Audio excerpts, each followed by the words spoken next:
Je vais passer avec vous tout de suite la parole à Jeanne Durand, parce que ça, on s'est regardé en entendant Christophe Dejour dans l'entretien qu'on a eu pour préparer votre intervention.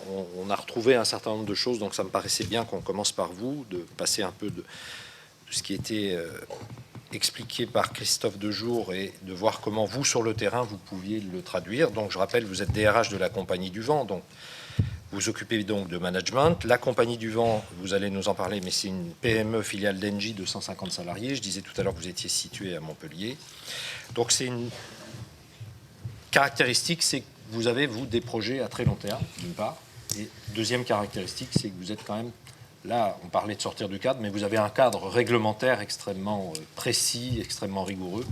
Et comment vous arrivez justement à la fois mobiliser l'intelligence dans la durée des collaborateurs et en même temps faire en sorte qu'ils n'en souffrent pas.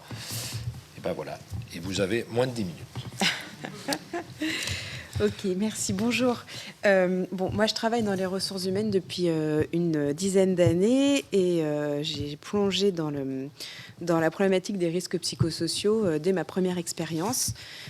C'était dans une autre entreprise que celle de la Compagnie du Vent, mais à l'époque, il y a eu un audit d'experts qui était arrivé à la conclusion qu'il y avait un risque important autour des risques psychosociaux et qu'il fallait construire un plan d'action, et c'était tombé directement dans le giron des ressources humaines. Voilà, le management de l'entreprise s'en était un petit peu d'ailleurs détaché. Voilà, donc ça a été ma première expérience, mais c'est pas de celle-là dont je vais vous parler, c'est mon expérience donc à la Compagnie du Vent. Comme vous l'avez dit, donc j'y suis depuis 2010. C'est une entreprise de 150 salariés qui développe des projets éoliens. En deux mots, développer un projet éolien, c'est quoi? C'est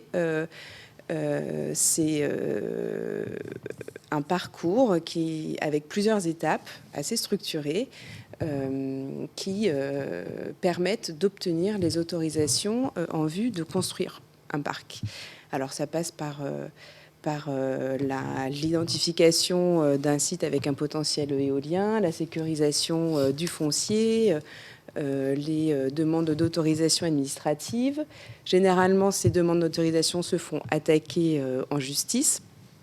Voilà, donc on franchit un certain nombre d'étapes jusqu'à obtenir toutes les autorisations.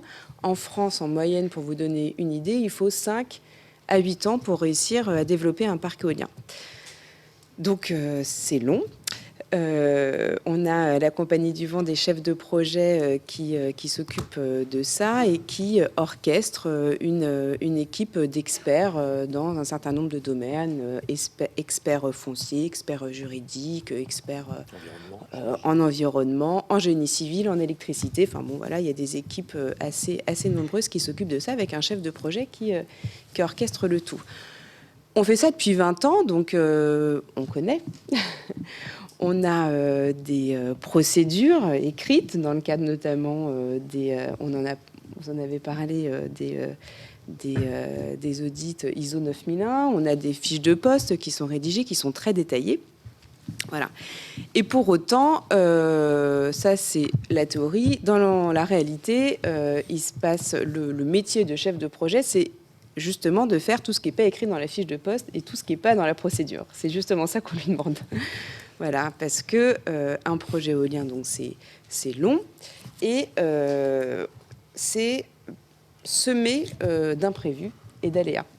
Le chef de projet fait face à des imprévus d'ordre administratif, à des aléas d'ordre technique, à des imprévus aussi internes, liés à l'organisation interne. Et donc, ce qu'on va lui demander, c'est d'être capable de prendre en charge la différence entre le travail prescrit et le travail réel. Donc, un chef de projet qui est capable de, en permanence, se mobiliser et se remobiliser pour prendre en charge ces imprévus et ces aléas, c'est un chef de projet qui va réussir à faire avancer ses projets. Et donc là, ça devient un enjeu stratégique pour le management de l'entreprise. C'est-à-dire que la santé, effectivement, devient ressource pour faire avancer les projets et pour faire en sorte que les chefs de projet soient capables de se remobiliser. Alors, comment on a traité cette question à la Compagnie du Vent? C'est ça qui est intéressant. Alors, on est rentré, on a plongé dans cette question par l'intermédiaire des risques psychosociaux. Voilà. D'ailleurs, ce qui a posé un peu des difficultés de compréhension auprès du management, ce qui est un peu ambivalent au début, puisqu'il voyait bien qu'il y avait des cas de souffrance au travail, des salariés qui exprimaient un certain mal-être, qui avaient des risques psychosociaux. Mais il ne voyait pas le lien avec le travail, puisqu'il disait, mais je ne comprends pas, la Compagnie du Vent, on a des bonnes conditions de travail, c'est une entreprise où il fait bon vivre, on travaille, on partage des valeurs communes, voilà, des gens jeunes, on a tous un projet commun avec des valeurs fortes, donc on ne voit pas pourquoi on devrait travailler sur les risques psychosociaux. Il n'y en a pas. Voilà. Donc il a fallu d'abord, première chose, réussir à partager ce constat qu'il y avait un lien entre le travail et les situations de difficultés liées au travail, quoi. Voilà, les risques psychosociaux qu'on rencontrait dans l'entreprise. Alors comment on a fait de façon un peu plus concrète? On a travaillé autour d'un plan d'action et une des actions qu'on a mises en œuvre, ça a été notamment de créer une communauté de managers. Une communauté de managers qui a eu pour effet de créer un espace de parole, voilà, où les managers ont pu parler ensemble des questions de management, donc des questions de travail. Et on a abordé un certain nombre de sujets, des sujets de management. On a abordé la question de la reconnaissance du travail et donc nécessairement la question de la reconnaissance salariale. On a d'ailleurs eu l'occasion effectivement de faire le constat qu'il n'y avait absolument pas de lien entre le travail et le résultat. Donc, effectivement, un chef de projet peut énormément travailler, développer énormément d'énergie sur un projet qui va se faire attaquer, qui va être très compliqué à mener à bien, et donc ne pas avoir de résultat.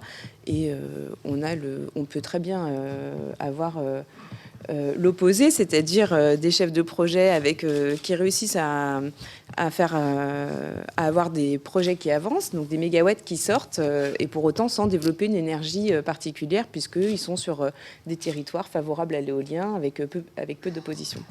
Voilà, donc premier constat qu'on a réussi à partager, c'est qu'il n'y avait pas de lien entre le travail et les résultats. Donc, ce qui nous a mené à repenser un peu notre politique salariale, à revoir nos pratiques de rémunération qui étaient très liées aux résultats. Ce qui nous mène aussi également à mener une réflexion un peu plus poussée sur l'évaluation. Donc les entretiens annuels d'évaluation qui étaient d'ailleurs dorénavant, avant nommés entretiens de performance. Voilà, donc il a fallu un peu sortir du cadre de ces entretiens d'évaluation. Voilà, donc on travaille, puisque c'est un projet qui est sur le long terme. C'est une réflexion permanente. C'est une réflexion permanente. On a entamé le sujet, on a entamé le débat en 2011. Voilà. On n'est pas arrivé au bout. Et je ne sais pas quand est-ce qu'on arrivera au bout. C'est long, c'est très long. Mais c'est un premier pas. C'est un process long, mais à la fois, c'est bien que ça soit un process long, puisque c'est en train de s'inscrire quelque part dans les gènes du management de la Compagnie du Vent. Voilà. C'est... voilà, on s'habitue à parler des questions de travail et on s'accorde, c'est reconnu en tout cas comme travailler. Voilà, parler du travail fait partie du travail. Voilà. C'est une très belle conclusion. Merci beaucoup. Moi, j'ai deux petites questions. Oui, vous pouvez l'applaudir, bien sûr. Oui, ça s'est bien passé finalement, oui, pour une première fois. J'ai deux petites questions pour compléter. Ces espaces de délibération, de discussion du travail, dont parlait d'ailleurs Christophe Dejour tout à l'heure, vous les avez aussi démultipliés au niveau inférieur de responsabilité que les managers, entre les collaborateurs ou pas? Est-ce que vous avez mélangé les deux? Alors, On a fait l'expérience, ouais, au niveau une autre fonction qui se retrouvait partout dans l'entreprise, la fonction d'assistant de direction. Donc, c'est une fonction qui était absolument présente dans toutes les directions. Il y a à peu près un peu plus d'une dizaine de directions. Et pour autant, c'était des fonctions qui se rencontraient absolument pas dans le cadre du travail et dans le cadre des procédures. Voilà, donc on les a fait se rencontrer pour effectivement que ces personnes-là travaillent, discutent du travail et de leurs difficultés, puisqu'il s'agissait de parler plutôt de leurs difficultés, et essayent de trouver des solutions à leurs problématiques communes. Merci.